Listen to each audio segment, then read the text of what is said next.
السلام عليكم ورحمة الله وبركاته. إن الحمد لله والصلاة والسلام على رسول الله. أما بعد فأعوذ بالله من الشيطان الرجيم. بسم الله الرحمن الرحيم. إن الذين يتلون كتاب الله وأقاموا الصلاة وأنفقوا مما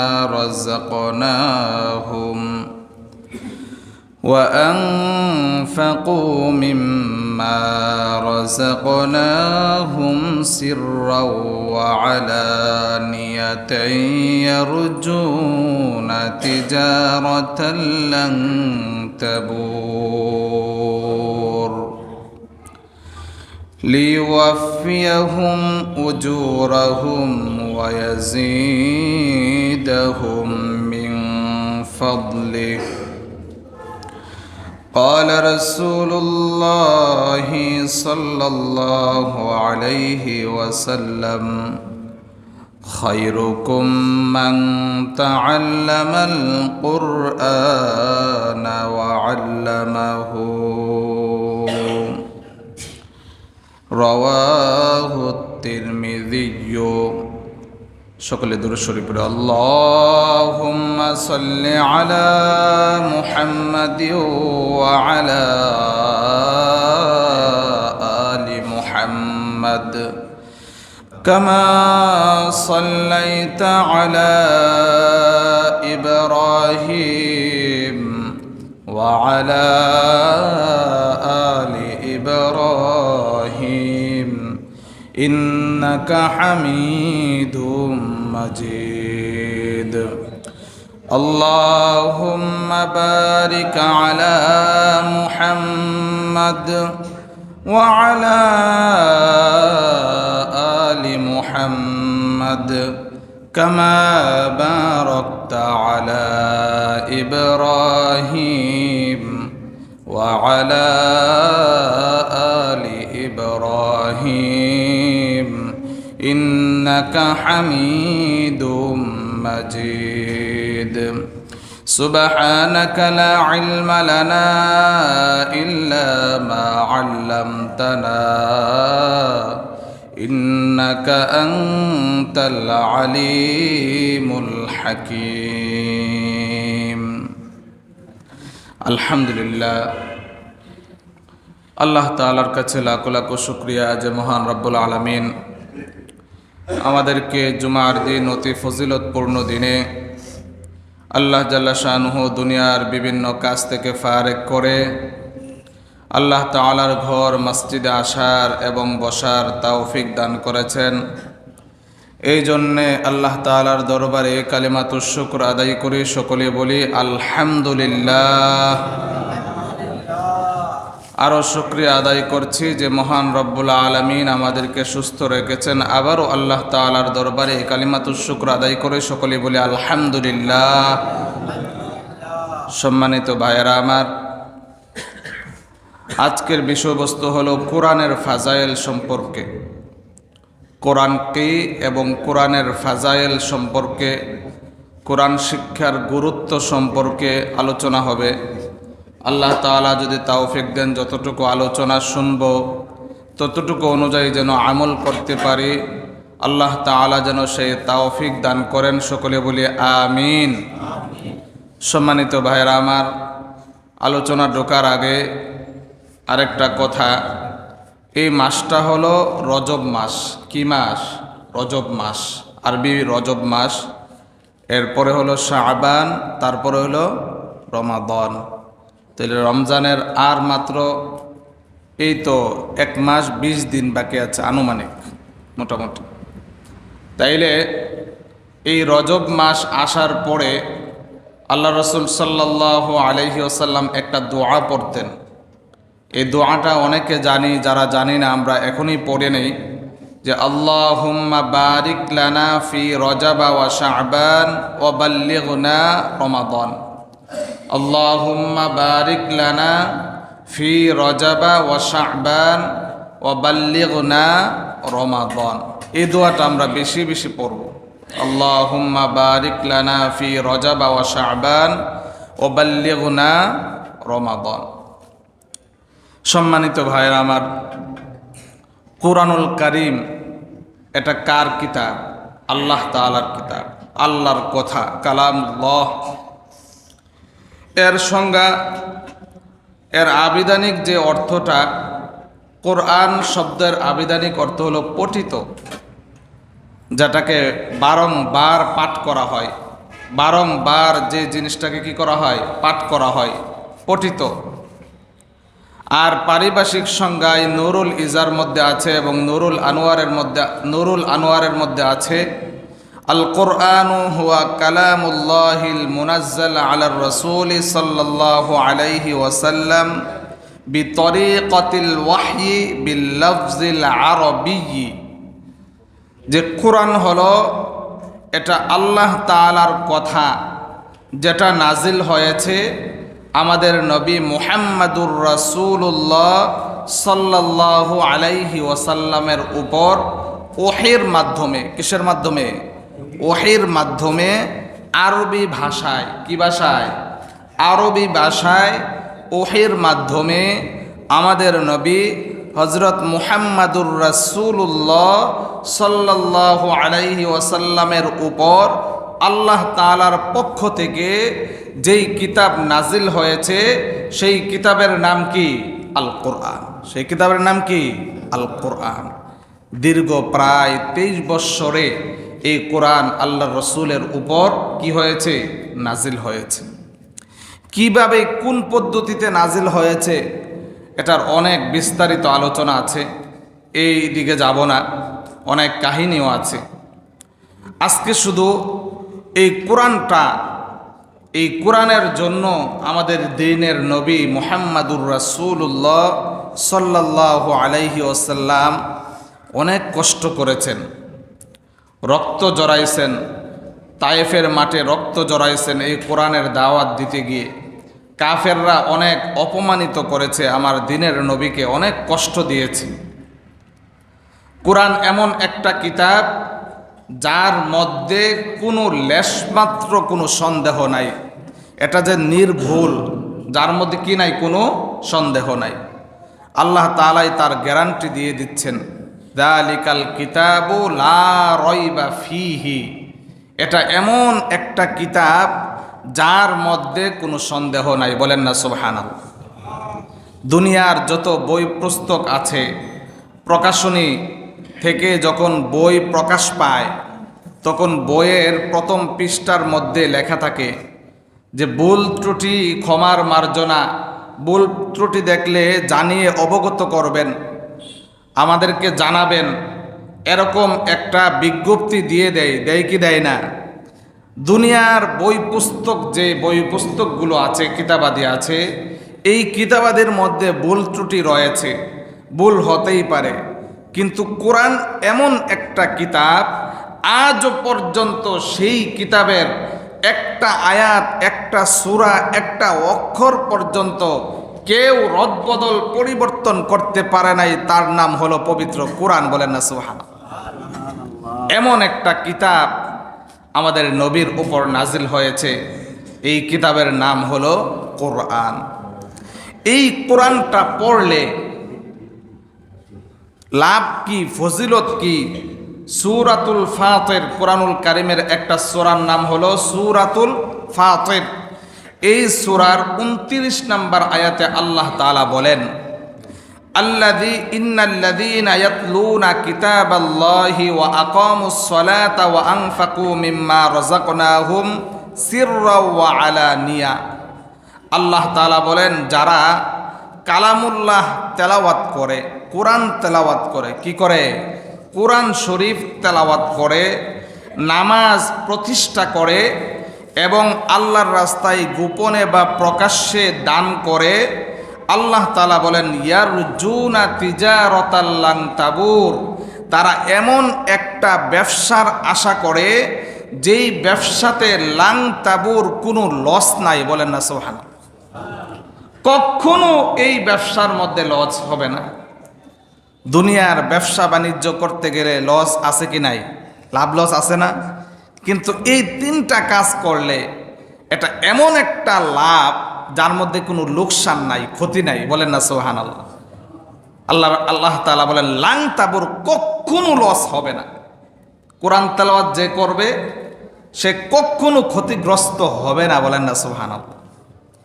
এরপরে আল্লাহ বলেন তার ক্ষতিগ্রস্ত হবে না, প্রথম যে ফায়দা, সে কোনো ক্ষতিগ্রস্ত হবে না। এরপরে আল্লাহ বলেন লিওয়াফিয়াহুম উজুরাহুম ওয়া ইয়াজিদাহুম মিন ফাদলিহি। লিওয়াফিয়াহুম, তার প্রতিদান।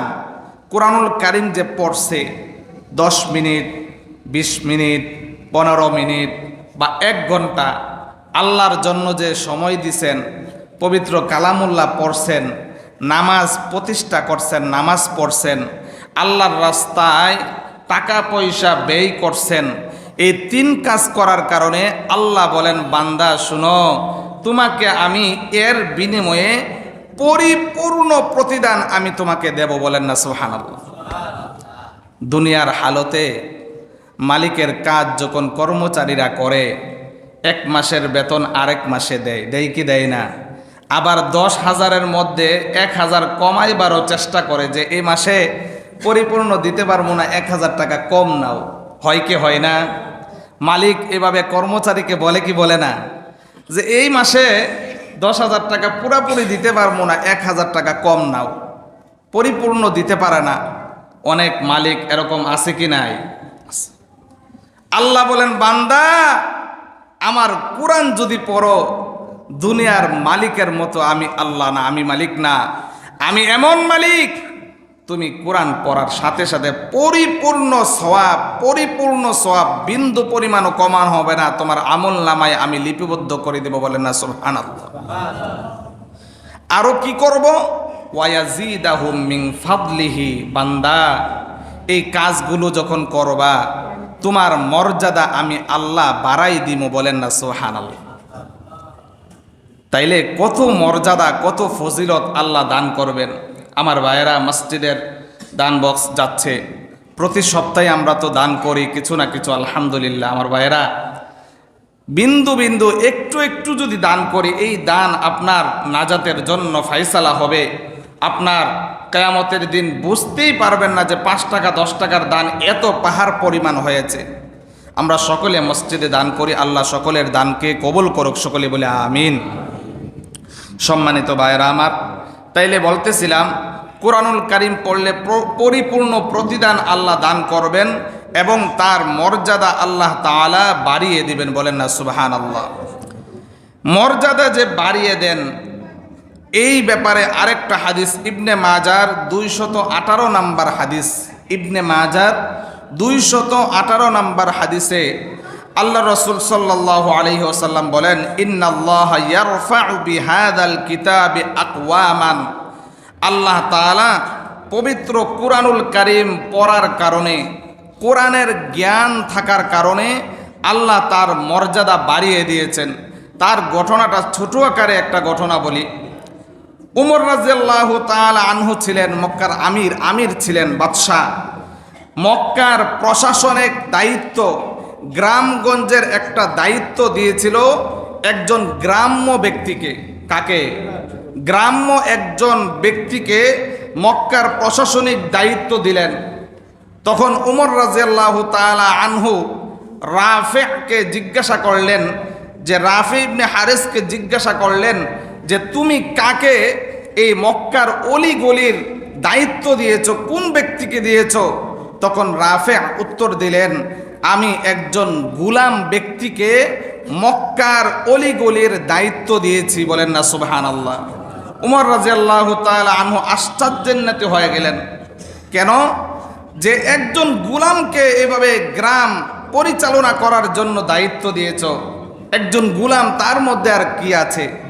তখন রাফি ইবনে হারিস উত্তর দিলেন যে আমিরুল মুমিনিন শুনেন, এই সে যদিও গোলাম, তবে তার মধ্যে 3টা গুণ আছে। কয়টা গুণ?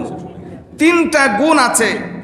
সে হলো কারিউন বি কিতাবিল্লাহ, সে কোরআনের কারি, ওয়া ইলমুল ফারায়েজ, এবং ইলমে ফারায়েজ সম্পর্কে তার ধারণা আছে।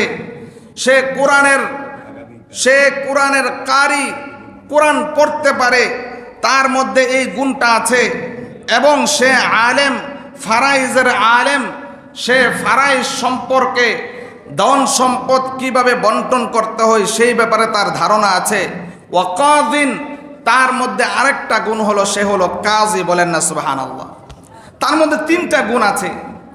তার মধ্যে কোরআনের জ্ঞান আছে, গ্রামটা কিভাবে চালাইবে এই কোরআন দিয়ে সে চালাবে। বলেন না সুবহানাল্লাহ।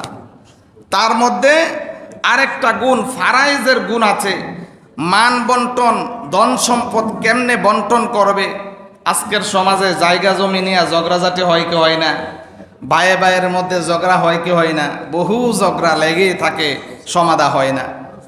কিন্তু ওনার মধ্যে ফারাইজের একটা গুণ ছিল, বন্টন কিভাবে করে দিবে, ভাইয়ে ভাইয়ের মধ্যে বন্টন কেমনে করে দিবে, তার মধ্যে এই গুণটা ছিল। এই জন্য তার মর্যাদা আল্লাহ তাআলা বাড়িয়ে দিয়েছেন। বলেন না সুবহানাল্লাহ। সে ছিল কাজী, বিচারক, সে যেখানে যাইতো নেই বিচার করত। বলেন না সুবহানাল্লাহ। এই 3 গুণের কারণে তাকে মক্কার অলিগলির দায়িত্ব দেওয়া হয়েছে। বলেন না সুবহানাল্লাহ। এই 3টা বড় বড় গুণ থাকার কারণে তাইলে বোঝা গেল কোরআনের জ্ঞান যার মধ্যে থাকে তার মর্যাদা আল্লাহ তাআলা কি করে দেন? বাড়িয়ে দেন। তার মর্যাদা কি করে দেন? বাড়িয়ে দেন। তিরমিজি শরীফের 2909 নম্বর হাদিস, আল্লাহ রাসূল সাল্লাল্লাহু আলাইহি ওয়াসাল্লাম বলেন, খায়রুকুম মান তাআল্লামাল কুরআনা ওয়া আল্লামা। তোমাদের মধ্যে ওই ব্যক্তি সর্বশ্রেষ্ঠ, উত্তম, যে কুরআনুল কারীম নিজে শিক্ষা করেন এবং অপরকে শিক্ষা দেয়। বলেন না সুবহানাল্লাহ। বুঝে থাকলে বলুন, আমাদের মধ্যে সর্বশ্রেষ্ঠ ব্যক্তি কি যার 10 লক্ষ টাকা আছে ওই ব্যক্তি? রাসূলের কথা অনুযায়ী শ্রেষ্ঠ ব্যক্তিকে যার মধ্যে কোরআনের জ্ঞান আছে। যার মধ্যে কিসের জ্ঞান আছে?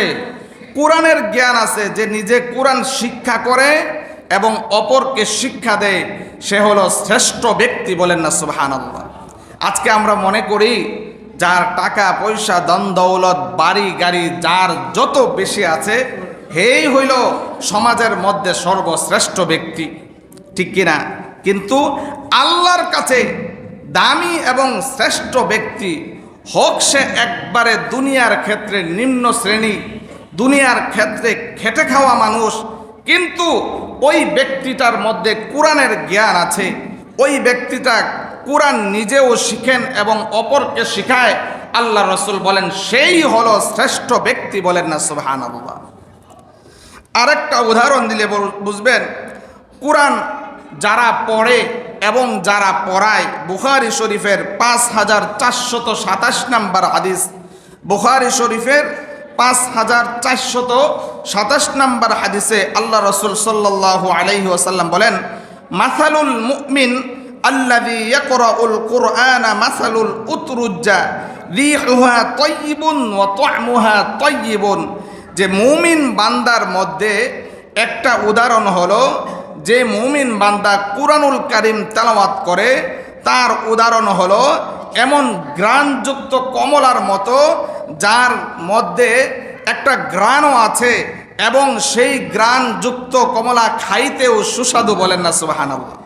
অর্থাৎ যে কুরআনুল কারীম তেলাওয়াত করে সে উভয় জাহানে, দুনিয়াতেও ওই ব্যক্তি সফল, আখিরাতেও ওই ব্যক্তি সফল। বলেন না সুবহানাল্লাহ। এই কুরআনুল কারীমের তেলাওয়াত করলে আরও কি লাভ হবে? তিরমিজি শরীফের 2010 নম্বর হাদিসে আল্লাহ রাসূল সাল্লাল্লাহু আলাইহি ওয়াসাল্লাম বলেন, মান ক্বরাআ হারফাম মিন কিতাবিল্লাহি ফালাহু হাসানা ওয়াল হাসানাতু বিআশরি আমসালিহা। যে ব্যক্তি কুরআনুল কারীম থেকে একটা মাত্র অক্ষর পড়বে, আল্লাহ তার আমল নামায় 10টা নেকি তার আমল নামায় লিখে দিবেন, বলেন না সুবহানাল্লাহ। 10টা নেকি তার আমল নামায় লিখে দিবেন। বুখারী শরীফের আরেক হাদিসে আছে 6646 নম্বর হাদিস, 6646 নম্বর হাদিসে আল্লাহ রাসূল সাল্লাল্লাহু আলাইহি ওয়াসাল্লাম বলেন, মান হাম্মা বিহাসানাতিন ফালাম ইয়ামালহা ফালাহু হাসানাতুন কামিলা।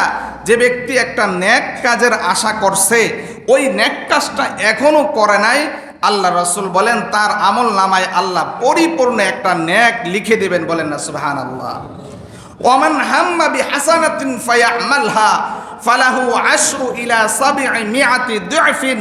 আল্লাহর রাসূল বলেন যে ব্যক্তি নেক কাজের আশা করছে এবং ওই নেক কাজটা সম্পাদন করে ফেলেছে, আল্লাহ রাসূল বলেন ওই নিয়ত করার কারণে, সেই কাজটাও করে ফেলার কারণে আল্লাহর রাসূল বলেন তার আমল নামায় আল্লাহ 10টা থেকে 700 নেকি তার আমল নামায় আল্লাহ লিখে দিবেন, বলেন না সুবহানাল্লাহ। এরই সুবাদে আমার ভাইয়েরা, কেউ যদি আমরা নিয়ত করি যে আমার জীবনটা হেলাই খেলায় আমার জীবন কাটিয়ে দিলাম, এই জীবন জীবন নয়, আরেকটা জীবন জিন্দিগি আছে কি নাই? আল্লাহ বলেন কুল মাতাউন কলিল, কুল মাতাউদ দুনিয়া কলিল, যে এই দুনিয়ার জিন্দিগিটা হলো অল্প অল্প ক্ষণস্থায়ী জিন্দিগি। এই দুনিয়া থাকার জায়গা না আমার ভাইয়েরা। দুনিয়া বড়ই স্বার্থপর, এই দুনিয়াটা বড়ই স্বার্থপর। এই দুনিয়াতে কোনো রাজা বাদশাহকে থাকতে দেয় নাই, এই দুনিয়ায় আমাকে আপনাকেও থাকতে দিবে না। এই দুনিয়ায় আমার বাবা থাকলো না, আমার দাদা থাকতে পারে নাই, দাদি থাকতে পারে নাই, নানি থাকতে পারে নাই, নানা থাকতে পারে নাই। এই দুনিয়ার যত রাজা বাদশা ছিল, যারা ক্ষমতাধর ছিল, যাদের আঙ্গুলের ইশারায় পুরা দেশ কাঁপত, পুরা মানুষের অন্তর কেঁপে উঠত, ওই রাজা বাদশা ক্ষমতাধরকেও এই দুনিয়া থাকতে দেয় নাই, ঠিক কিনা? এই দুনিয়া থাকতে দেয় নাই, এই দুনিয়া কাউকেই থাকতে দিবে না। যেহেতু আমার ভাইয়েরা দুনিয়া থেকে চলে যেতেই হবে। আজকে আপনি মারা যান, দেখেন যেই সন্তানগুলার জন্য খেটে খাওয়া মেহনত করেছেন, গাম জরা মেহনত করেছেন, যেই স্ত্রীর জন্য গাম জরা মেহনত করেছেন, যেই বাবা মায়ের জন্য ঘাম জরা মেহনত করেছেন, নিজের পুরা সময়টা আপনার এই সংসারের জন্য কাটিয়ে দিলেন, ক্ষেত খামারে পরে রয়েছেন, সময়ের পর সময়, দিনের পর দিন ক্ষেত খামারে পরে রয়েছেন। আজকে আপনি মারা যান, দেখেন আপনার স্ত্রী আপনাকে একদিনের জন্য মোহাব্বত করে ঘরের মধ্যে রাখবে না, আপনার সন্তান একদিনের জন্য ঘরের মধ্যে রাখবে না যে প্রাণের বাবাকে আমার ঘরে একটু রাখি। আপনার মা বাবা আপনাকে রাখবে না, এটাই সত্য। যেই ঘরে চিরদিন এই 60-70 বছরের জিন্দিগি কাটাইলেন, স্ত্রী সন্তানগুলারে নিয়ে খাবার দাবার খাইলেন, এই খাটের মধ্যে যেই খাটের মধ্যে বিশ্রাম করলেন, এই খাটের মধ্যে যখন মালাকুল মাউত রূহ কবজ করে ফেলবে, আজকে মারা যাওয়ার পরে ওই খাট থেকে চিরজনমের জন্য আপনাকে বিদায় করেই দিবে। এলাকাবাসীরা তাড়াতাড়ি আপনার কাফন দাফনের জন্য ব্যবস্থা করবে। যেহেতু এই চিরসত্য কথাটা, এই চিরসত্য কথা যেহেতু যেতেই হবে, কিছু সামানা নিয়ে যেতে হবে কি হবে না আমার ভাইয়েরা? আক্ষেপের বিষয়, আফসোসের বিষয়, আমরা অনেকে পবিত্র কোরআন আল্লাহর কালাম অনেকে পড়তে জানি না। যেই কালাম আল্লাহর কালাম, আল্লাহর কথা, যেটা হলো আমার সংবিধান, এই কালামুল্লাহ শরীফ অনেকেই আমরা পড়তে জানি না। প্রতিদিন ফজরের পরে যে মুরব্বীদেরকে নিয়ে বসি, আমার অনেক আক্ষেপ, অনেক আফসোস হয়, কবে জানি শ্রীপুরের মুরব্বীগুলো, কবে জানি এই বয়স্ক মানুষগুলো কুরআনুল কারীম শিখতে পারবে। মসজিদের কোনায় বৈশা বৈশা ফজরের পরে কবে জানি 1 পৃষ্ঠা 1.5 পৃষ্ঠা কইরা প্রতিদিন কোরআন শরীফ পড়বে। এই আক্ষেপটা কবে জানি কবুল হয়, আল্লাহ কবুল করুক, সকলে বলে আমিন। এরই সুবাদে আমার ভাইয়েরা একটা পরিকল্পনা করেছিলাম, গত বছরেও রমজান মাসে বয়স্ক শিক্ষার কোর্স, কোরআন শিক্ষার কোর্স চালু ছিল প্রতি রমজানে, গত বছর ছিল। এবারও একটা সিদ্ধান্ত নিয়েছিলাম যে আপনারা যদি মতামত দেন, আপনারা যদি অ্যাটেন্ড করেন, আপনাদের যদি শিক্ষার একটা আগ্রহ থাকে যে আসলে তো ঠিক, আমরা সব কিছু হিসাব জানি, দুনিয়ার সব হিসাব জানলাম, দুনিয়ার সব কিছু বুঝলাম, কিন্তু কোরআনটা পড়তে জানি না। জিজ্ঞাসা যদি করা হয় বেতের নামাজে এভাবে দোয়ায়ে কুনুত পড়া ওয়াজিব, কয়টা মুরব্বী কয়টা মানুষ বলতে পারবে বলেন তো দেখি? অনেকেই বলতে পারবে না, অনেকের পড়ার মধ্যে ভুল হবে। কয়টা মানুষ আয়াতুল কুরসি পড়তে পারে? কয়টা আমার বাবারা, কয়জনে নামাজের 13টা ফরজের মধ্যে একটা ফরজ হলো কেরাত পড়া। এই কেরাত পড়া, কোরআন পড়া একটা ফরজ। কয়টা মানুষ 10টা সূরা, পরিপূর্ণ 10টা সূরা শুদ্ধভাবে পড়তে পারে বলতে পারবেন? অনেকে আছে জানি না, আর অনেকে শরমের কারণে বলতেও পারে না, লজ্জার কারণে বলতে পারে না। এই জন্য এই কোর্সটা, বয়স্ক কোরআন শিক্ষার কোর্সটা আমি একটা পরিকল্পনা করতেছিলাম, মুরব্বীদের পরামর্শক্রমে এটা হবে ইনশাআল্লাহ, যে 3 মাস কোর্সে। কয় মাস? আগে তো ছিল শুধু রমজান মাস। আমার একটা সিদ্ধান্ত ছিল যে খিরাতলা একটা কোর্স চালু করেছে, অলরেডি 50 থেকে 60 জন মুসল্লিরা অ্যাটেন্ড করে কোরআন শরীফ শেখার জন্য। প্রতিদিন এশারের পরে তারা কোরআন শিক্ষা করার জন্য বসে পড়েছে। প্রতিদিন ওনারা 2 মাস কোর্স করবে। আমরাও যদি একটু মতামত পেশ করি, 2 মাসের সাথে আরেক মাস অ্যাড করে রমজান মাস সহ 3 মাসের একটা কোর্সে আমরা যদি ভর্তি হয়ে যাই, একবারে বিনা মূল্যে, 1 টাকাও দিতে হবে না, আপনার 1 টাকাও ফ্রি লাগবে না, একবারে বিনা মূল্যে 3 মাসের কোর্সের মধ্যে আমরা যদি ভর্তি হয়ে কোরআন শরীফটা শিখতে পারি, আমাদের লাভ হবে না লস হবে বলেন তো? আমরা লাভবান হব না ইনশাআল্লাহ? আমার একটা আশা আকাঙ্ক্ষা, মুরব্বীদেরকে নিয়ে পরামর্শ করে এই কোর্সটা 3 মাসের কোরআন শিক্ষা, বয়স্ক কোরআন শিক্ষার কোর্স চালু করতে চাচ্ছি। আপনাদের মতামত কি? আপনারা রাজি আছেন তো ইনশাআল্লাহ? থাকবেন তো সবাই? যারা ইচ্ছুক আমরা ইনশাআল্লাহ সাড়া দেব। যদি আপনাদের সাড়া পাই, 3 মাসের বয়স্ক কোরআন শিক্ষার কোর্স এই শ্রীপুর কেন্দ্রীয় মসজিদের উদ্যোগে পরিচালিত করা হবে, চালু করা হবে ইনশাআল্লাহ।